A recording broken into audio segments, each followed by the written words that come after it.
通常移民と聞くと、貧しい農民がお金儲けのために外国に移住するみたいな、そういうことをイメージしがちですけれども、朝鮮人移民の場合はちょっとそれと異なっていて、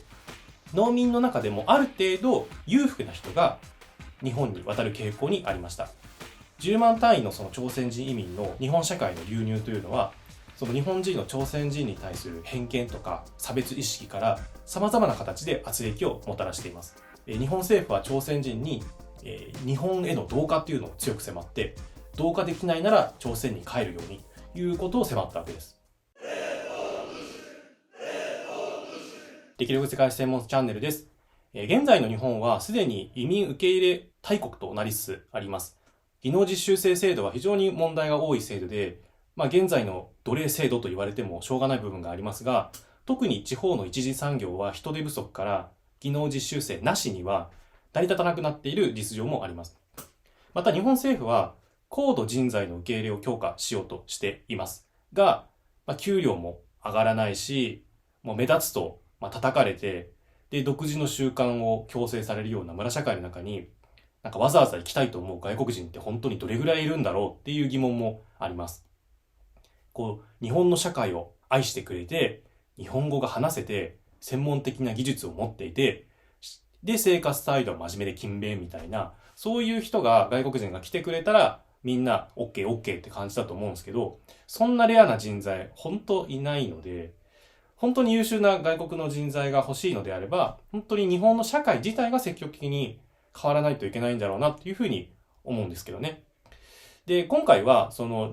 日本がその外国人移民の流入に対して、戸惑って困惑しているっていう、この現在の状況が、実は初めてではないということをちょっとお話ししたいんですね。実は約100年前、20世紀前半にも日本は移民流入を経験しています。それは1910年の韓国併合以降、朝鮮半島からやってきた移民の問題です。日本人移民と朝鮮人移民のその社会的なコンフリクトが発生して、苦慮した日本政府は朝鮮人移民の日本流入を抑制することになります。戦前の日本が移民問題にどう対応したかという点を今回は解説したいと思います。19世紀後半から20世紀前半、多くの人々が朝鮮半島から域外へと移住しました。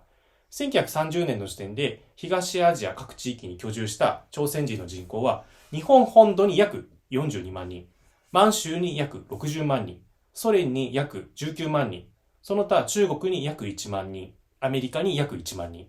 当時の朝鮮の人口が約2000万人なので、約 6% の人が半島外に移住した計算となります。なぜ多くの朝鮮人が移民をしたのか、いくつか理由があります。植民地化と中央集権システムの導入で、朝鮮の農民が困窮したこと。それから日本の経済発展で安価な労働力の需要が高まったこと。日本と朝鮮半島を結ぶインフラが整備されたこと。日本語教育が普及して日本本土でも暮らせるレベルにまで日本語が話せる人が増えたことがあります。通常移民と聞くと、貧しい農民がお金儲けのために外国に移住するみたいな、そういうことをイメージしがちですけれども、朝鮮人移民の場合はちょっとそれと異なっていて、農民の中でもある程度裕福な人が日本に渡る傾向にありました。日本で暮らすには、一定レベルの日本語が必要だったし、その日本で成功しようという野心的な人は、やはりその高等教育を受けた頭のいい人だったわけですね。で、ただ当たり前ですけど全員が成功できるわけではなくて、失敗して故郷に帰る人も多くて、特に1930年代の世界恐慌の時は、帰還者が圧倒的に多かったようです。でもそれでも日本社会で努力して生活基盤を日本に作って成功するっていう朝鮮人も多くいました。韓国併合により朝鮮人は日本帝国臣民になったわけですけれども、常識的に考えればその戸籍の移動というのも自由なはずなんですが、これポイントなんですけど、日本政府は朝鮮人への日本本土への戸籍の移動っていうのを過去認めませんでした。またその日本帝国の臣民となった朝鮮人は日本国籍から離脱できないというふうにされました。仮に朝鮮人の日本国籍の離脱を認めると、その共産主義者や独立運動家を取り締まれなくなるからというのがその理由です。特に1919年の3.1独立運動や満州建設以降、日本政府は治安維持や保護、朝鮮人保護というのを名目に、朝鮮人を強い統制下に置きました。10万単位のその朝鮮人移民の日本社会の流入というのは、その日本人の朝鮮人に対する偏見とか差別意識から様々な形で圧力をもたらしています。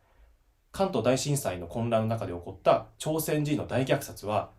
極限状態、震災という非常に極限状態の中で、日々の日頃のその不安とか不安が極端に残酷な形で爆発した事件でした。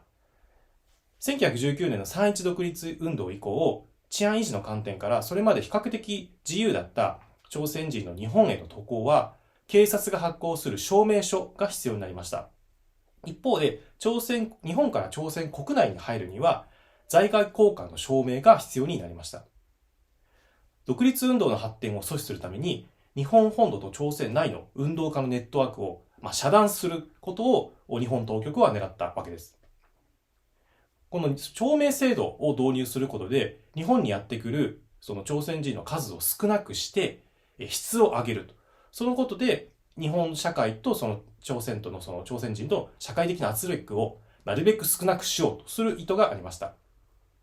渡航の証明制度は当の朝鮮人には非常に不評で、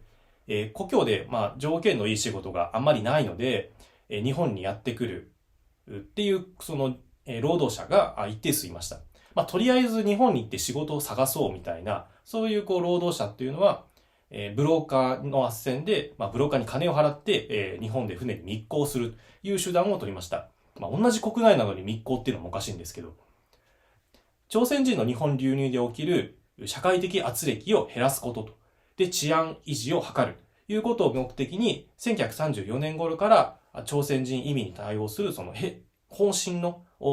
策定というのが始まって、政府の中で4項目が基本方針として定まりました。日本本土に渡る朝鮮人をより減らすこと。朝鮮内に朝鮮人を安住させられる環境を作ること。満州や朝鮮北部に朝鮮人を移住させること。これに伴い、朝鮮内で失業者を吸収することと、さらなる経済発展が見込める満州、それから朝鮮北部への労働力を振り分けるっていうことが企画されたわけです。1930年代に朝鮮半島は工業化が急速に発展するんですけども、それは朝鮮人の日本本土への流入を防ぐっていう目的もあったわけです。はい、ということでまとめです。その戦前の日本の朝鮮人移民政策っていうのを簡単にまとめると、保護し、管理し、取り締まるという点につきます。1919年の3.1独立運動以降、朝鮮人の独立運動っていうのは活性化したため、政府は日本国内と海外、朝鮮半島を含む海外との活動家のネットワークっていうのを徹底的に遮断して、連携を潰すっていう必要に迫られました。この戦前の日本政府の対応っていうのは本当に徹底していて、朝鮮人の戸籍の移動とか離脱っていうのが認められずに、出入国っていうのも厳密に管理されて、海外の活動家との連携っていうのは確保分断されて、独立のためのその大きな力っていうのを朝鮮人は蓄えることが到々できませんでした。一方で日本人と朝鮮人との間の社会的圧力っていうのは非常に大きくて、日本政府は朝鮮人に日本への同化っていうのを強く迫って、同化できないなら朝鮮に帰るようにということを迫ったわけです。はい。で、ここまで話してちょっと冒頭の現在の話にちょっと戻るんですけど、日本社会が移民を受け入れられるように現在なってるかっていうと、かなり怪しい部分が正直ありますよね。その地方で働き手が足りない、でも優秀な人材がいないっていうふうになると、低レベルの非熟練労働者を連れてくるしかない。でもそうすると、治安の悪化とか、地方の人々の圧力が起こってくるっていうのは、目に見えてますよね。で、日本人の側も、その外国人労働者はみんな、日本語を学んで、日本のルールを守ってくれる、そして日本が大好きだっていう考えでいると、絶対に失望しますしね。基本的に外国人って、母国のルールとか慣習をそのまま持ち込んで、母国でやってきた通りに日本で暮らそうとするんですよ。それに対してその日本はこうだからこうしなさいって教えるのは当然必要なんですけど、その日本人の側もその異なる文化とか異なる習慣に対する免疫というか理解っていうのをしておかないと大変なことになるんだろうなというふうに思います。はい、ということで今回は以上になります。ご視聴ありがとうございます。チャンネル登録、高評価の方もぜひよろしくお願いします。